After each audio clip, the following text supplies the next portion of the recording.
নমস্কাৰ আপোনালোক সকলোকে পুনৰবাৰ টিকে মাইণ্ডৰ অন্য এটা ৰাতিপুৱাৰ ধামাকাদাৰ খবৰলৈ স্বাগতম জনাইছো।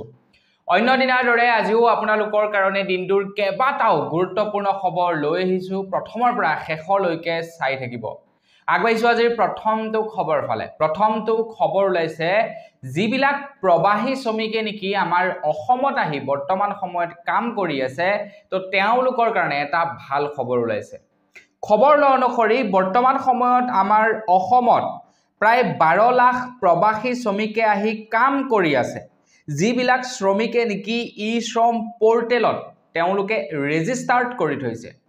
12 লাখতকৈ বেছিয়ে আছে, কিন্তু ৰেজিষ্টাৰ্ড শ্ৰমিক হৈছে প্ৰায় 12 লাখ,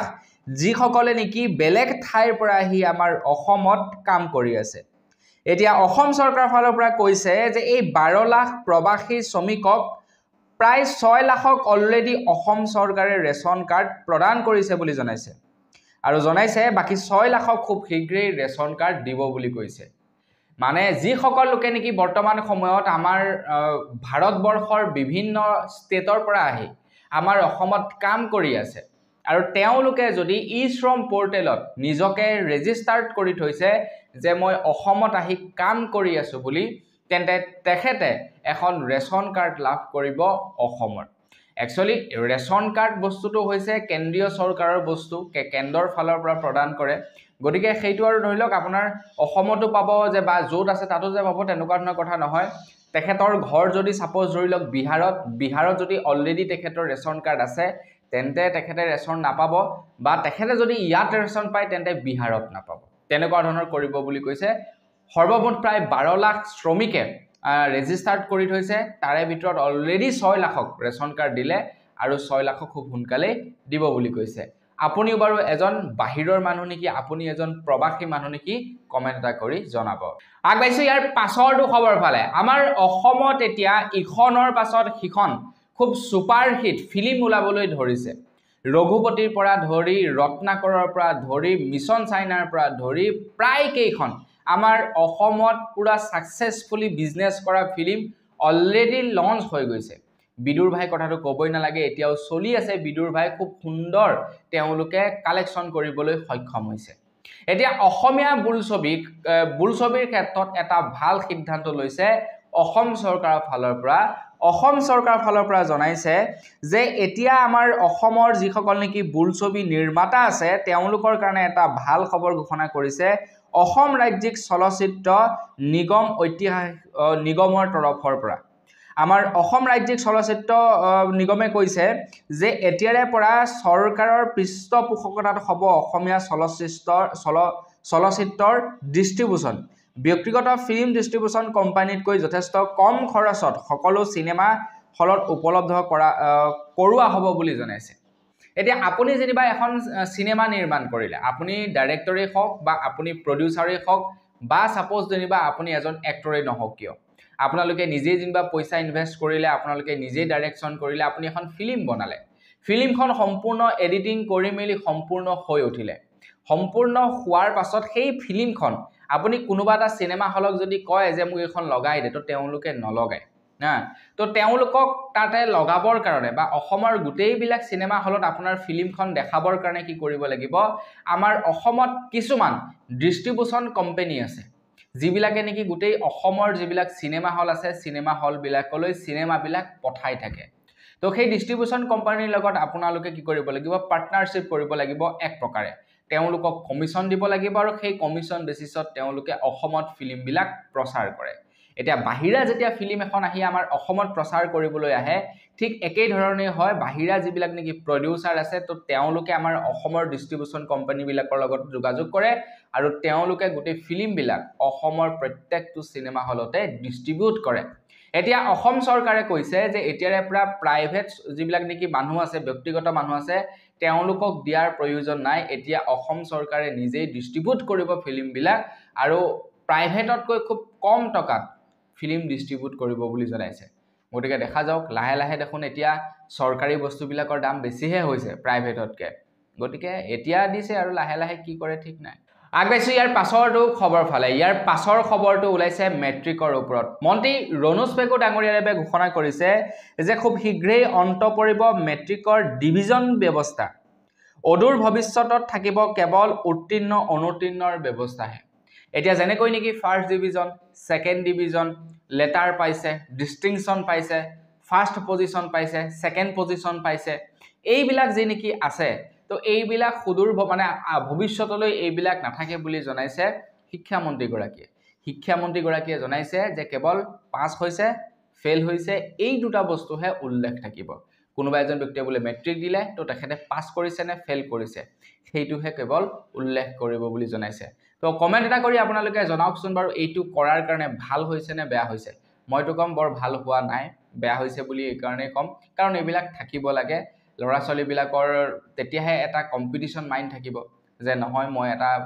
ভাল ৰেংক আনিব লাগে অসমৰ ভিতৰত এটা ফাৰ্ষ্ট মানে পজিশন আনিব লাগে তো এইটো কৰিব নালাগে এতিয়া যেনেকৈ চলি আছে তেনেকৈ চলি থাকিব দিব লাগে আগবাইছো ইয়াৰ পাছৰটো খবৰ ফালে ইয়াৰ পাছৰ খবৰটো ওলাইছে আমাৰ গোটেই অসমবাসীৰ কাৰণে এটা বেয়া খবৰ অসমবাসীৰ কাৰণে এটা বেয়া খবৰ ওলাইছে আমাৰ অসমৰ স্বাস্থ্য ব্যৱস্থাত মানে চিকিৎসা ব্যৱস্থাৰ কাৰণে এটা বেয়া খবৰ ওলাইছে আমাৰ অসমৰ স্বাস্থ্য ব্যৱস্থাত এতিয়া আপোনালোকে যদি অসমৰ চিকিৎসালয়ত যদি চিকিৎসা কৰিবলৈ যায় তেন্তে প্ৰাইভেট চিকিৎসালয় সমানে আপোনালোকে সমানে পইচা ভৰিব লাগিব বুলি জনাইছে আমাৰ অসম চৰকাৰৰ ফালৰ পৰা ঘোষণা কৰা অনুসৰি আমাৰ অসমত বৰ্তমান সময়ত প্ৰায় ৩০০% লৈকে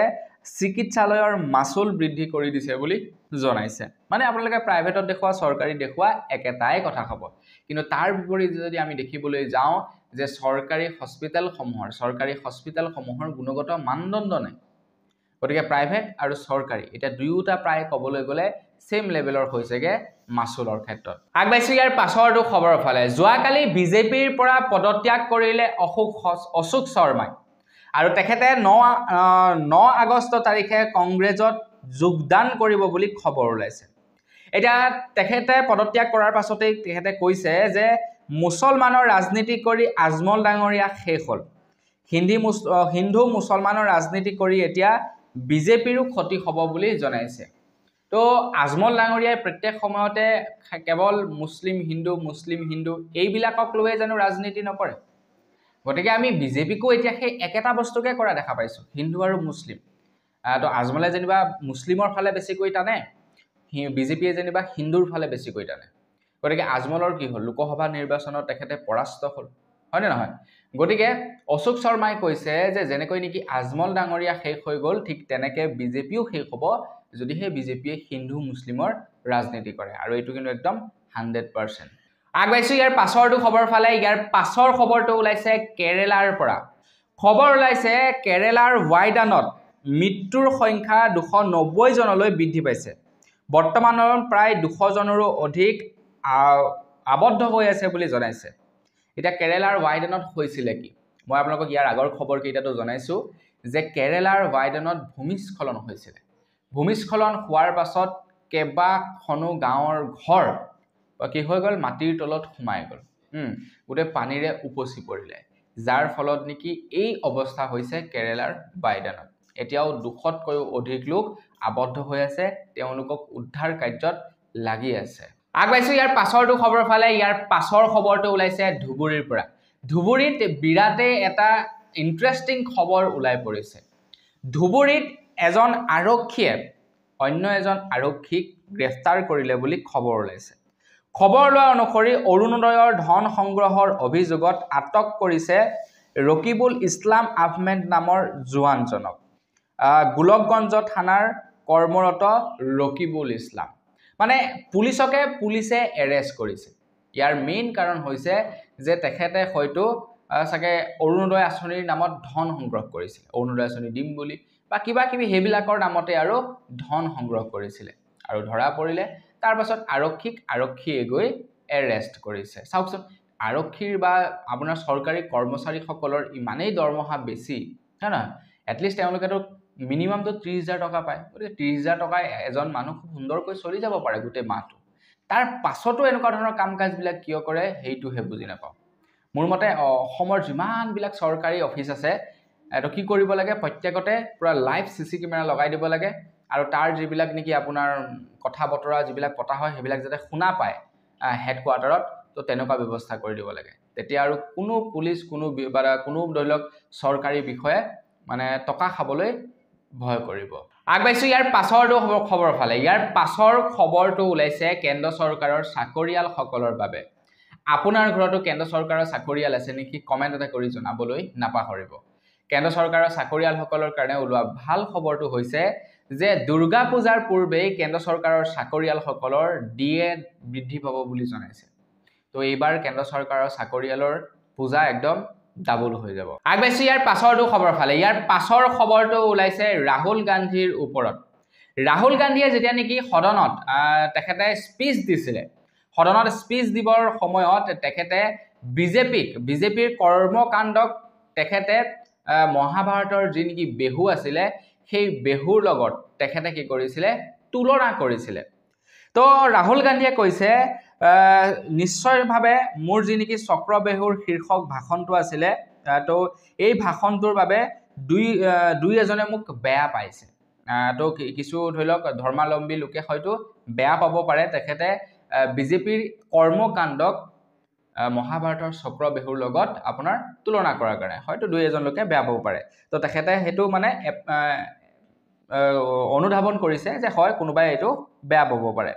এতিয়া ৰাহুল গান্ধীয়ে কৈছে যে ইডিৰ ভিতৰুৱা সূত্ৰ মতে মোৰ বিৰুদ্ধে এক তালাচী অভিযানৰ আয়োজন চলিছে বুলি জনাইছে মই মুকলি মনেৰে তেওঁলোকক আদৰণি জনাইছো ইডিক মোৰ ফালৰ পৰা চাহ বিস্কুট খুৱাই পঠিয়াম ৰাহুল গান্ধীয়ে কৈছে তো বন্ধু বান্ধৱীসকল সিদিনাখন যেতিয়া নেকি সদনত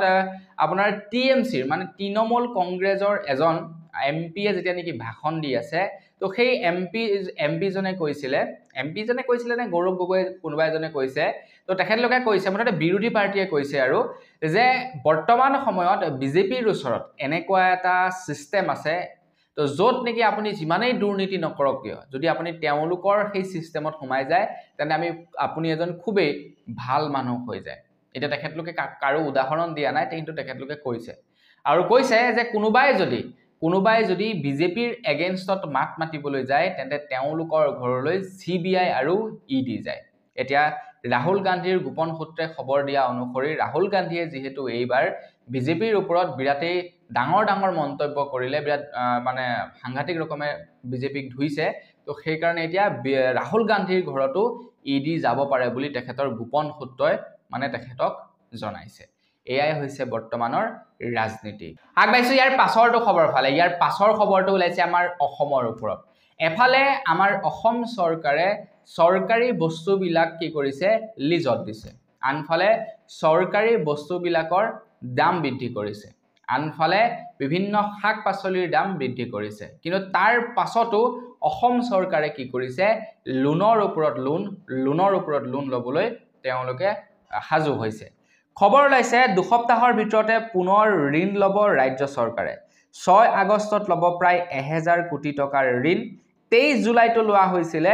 1000 কোটি টকাৰ ঋণ এই 23 জুলাই তাৰিখে 1000 কোটি টকাৰ ঋণ লৈছিলে আকৌ 6 আগষ্ট তাৰিখে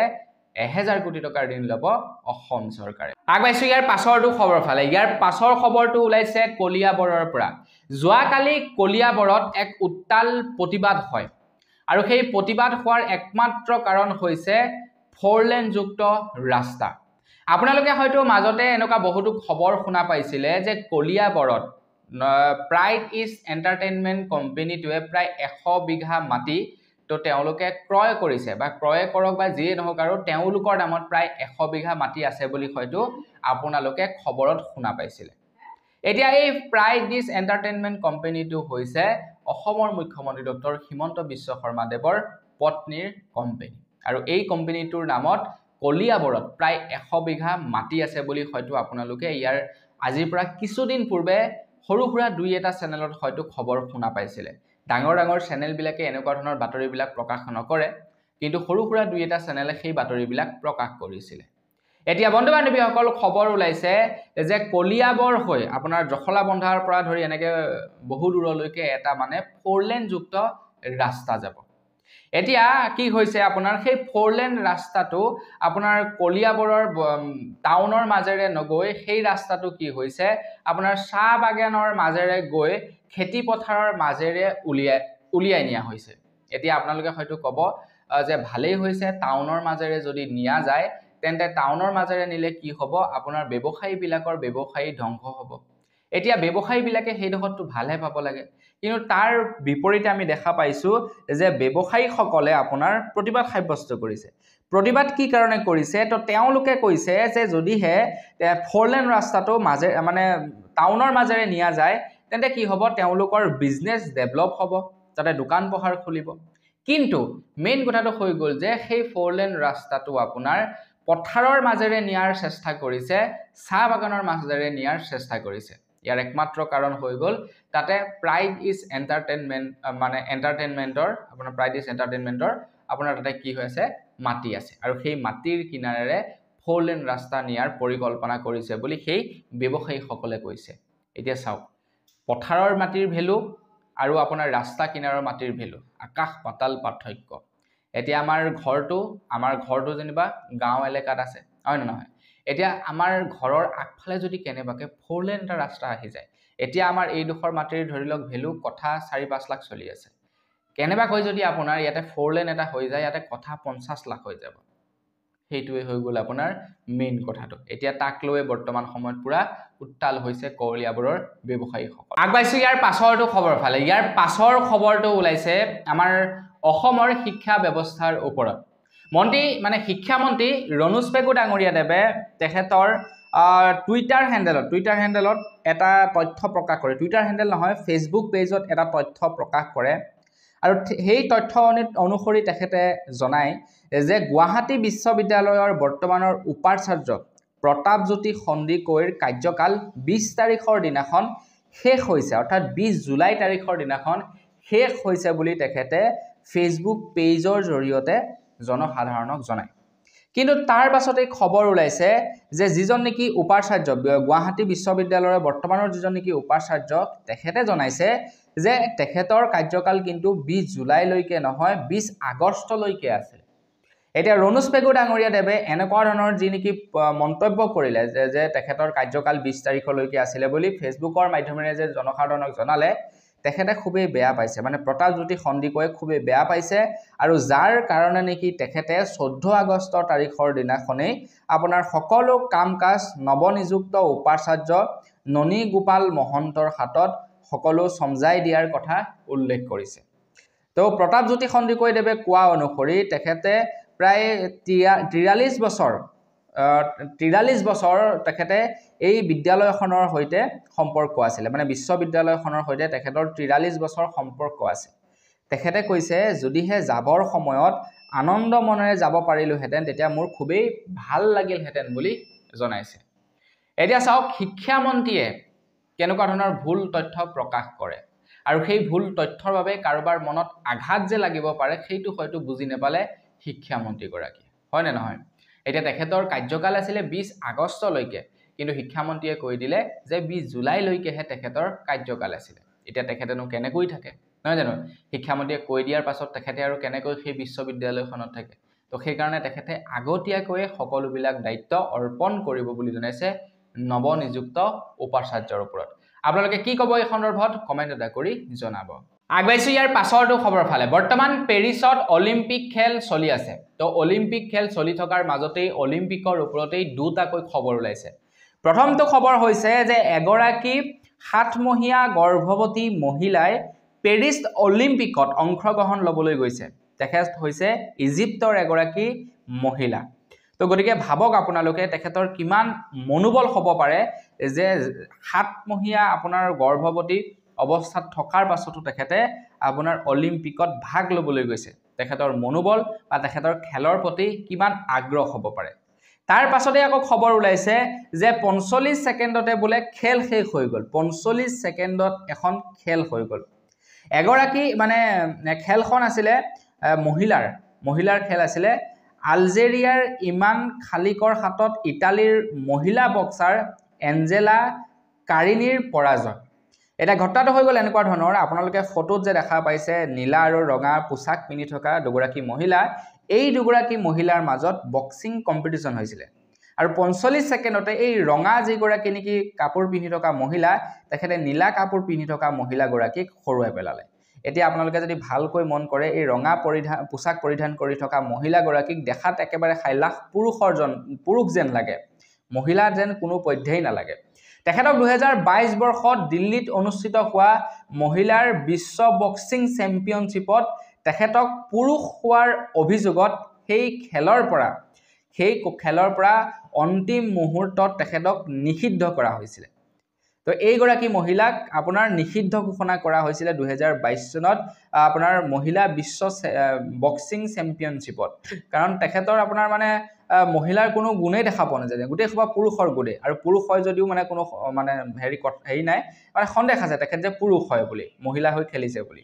কিন্তু তাৰ পাছতো কি হৈ গ'ল আপোনাৰ এইবাৰ 2024 চনত পেৰিছৰ অলিম্পিকত খেলিলে আৰু 45 সেকেন্ডতে এই মহিলাগৰাকীক হৰুৱাই দিলে আৰু ইয়াক লৈ বৰ্তমান সময়ত গোটেই বিতৰ্কিত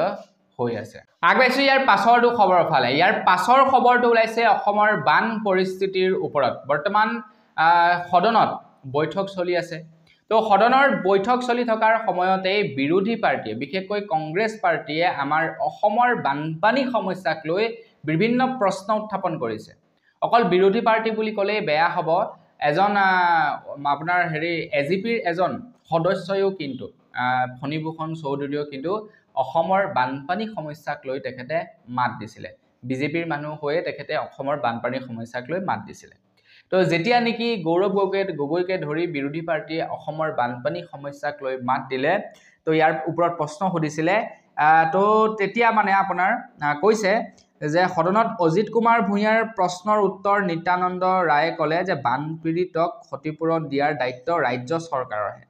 বান সাহায্যৰ নামত কেন্দ্ৰই 5 বছৰত অসমক দিছে